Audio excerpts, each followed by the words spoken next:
Hola, hola guys, welcome to a new video of Learn Spanish with Walls Across, the first video of 2025. Welcome guys, Happy New Year, Feliz Año Nuevo. This is the best way to start the year, right? Learning Spanish. And guys, today we have a very special topic because we're going to talk about a hack in Spanish, okay? We're going to unveil the secrets of the future using a tense in the present. That's fantastic. That's very interesting. So we're going to talk about the near future, and the beauty of this structure is that it's very easy to use. And not only it is easy, but it's also very useful because it has multiple uses in the future. And we'll talk about that in a second. But let's start with the structure of the sentence, right? Of a regular sentence in the near future. So why did I tell you that we're going to talk about the future using tools of the present? It's because it's built with a verb conjugated in the present, right? So the regular structure would start with a pronoun, and you know that a pronoun replaces a noun. And a noun could be anything, could be a person, a thing, or a place, right? And for that, we have a list of pronouns like yo, tú, él, ella, nosotros, nosotros, ellos, ellas, vosotros, vosotras, and you name it, right? So we could start with a pronoun or a noun in this case, because again, pronoun replaces a noun.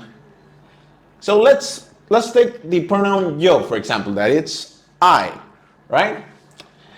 Then we're gonna have the verb ir. And this is the beauty of the structure, right? The verb ir, you know, is to go, right?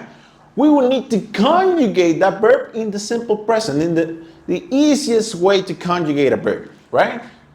So, you know that the verb ir in the present could have these forms, right? Like voy, vas, va, vamos, van. And which one would I use? One? Okay. It depends on the pronoun you're using, right? Remember that about the simple present?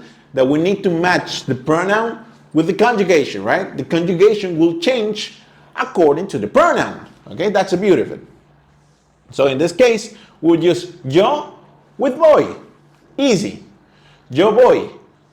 Then we're going to use a preposition. What is a preposition, guys? It's a long story. And I don't want to say a complex story, but in this moment, it's not really important.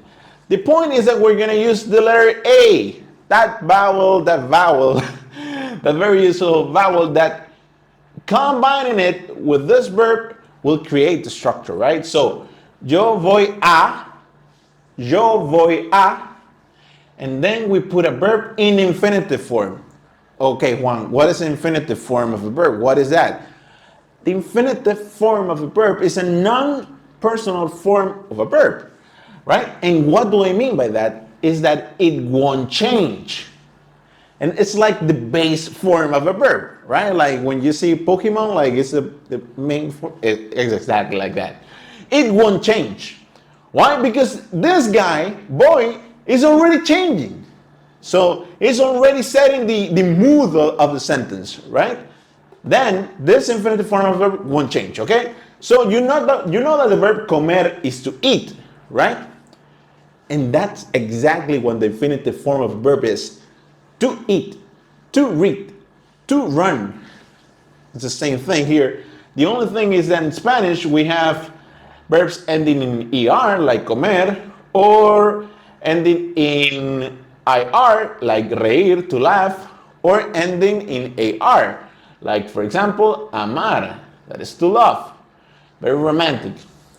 Not the whole point of the story, but now we just built a near future structure, right? Yo voy a comer. I am going to eat. Then you can put anything there, right? Pizza, hot dogs, perro caliente or pancho, depending on the country. Or pizza, that is pizza, very easy. Or pollo, chicken. And then you want to add something else because you want to talk about the future. I'm going to eat chicken mañana. That is tomorrow, right? And maybe you want to say tomorrow morning. Mañana por la mañana. It's beautiful, right? Then after this, you can put anything related to the future, okay? That's the beauty of the structure. Is it a tense per se? It's not a tense. It's called a períphrasis verbal. It's basically the combination of a verb and a preposition to build a verbal meaning. It's beautiful. It's very useful. When do we use it and how different it is to the simple future? It's not really that different. And let me explain to you when do we use it. We use it to express actions in the future, right? Like predictions. We could use it for immediate future, things that are about to happen, right? We use this structure a lot to talk about for certainty, for specific things we're sure of. And that's the biggest difference with simple future. Let's take this for example. Mañana, that you know is tomorrow, right? In this case, we won't need the pronoun because we're going to talk about an impersonal thing. Mañana va a llover. Mañana va a llover. Tomorrow is gonna rain, right? We could say in the simple future, mañana lloverá. And the interesting part of the story here is that if you would use simple future, you would have to conjugate every single verb. That is not super complex because they follow specific patterns, but definitely you would have to conjugate all verbs, right? So it adds a little layer of difficulty to the story. So always near future is easier, okay?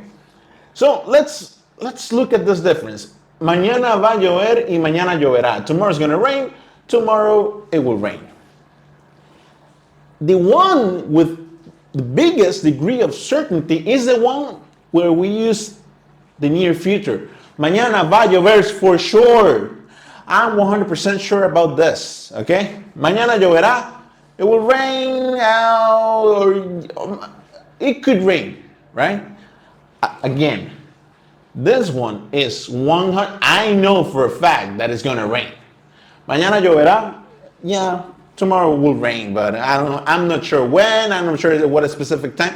Probably when I'm saying mañana va a llover is because I know the specific time frame of the rain. Okay, so that's a very interesting use of and a very interesting difference between simple future and near future.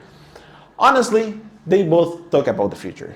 But the biggest difference here is that the near future is easier for you guys. It's a hack.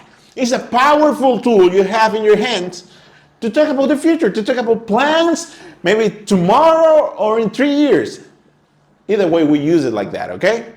It's a beautiful way to build your speech. You can even write in Spanish using near future. Of course, could be that the simple future is a little bit more formal, could be, but again, 100% valid to use it even in the written form of the language, right? In written Spanish. And guys, well, I hope you love it. I hope you use it a lot.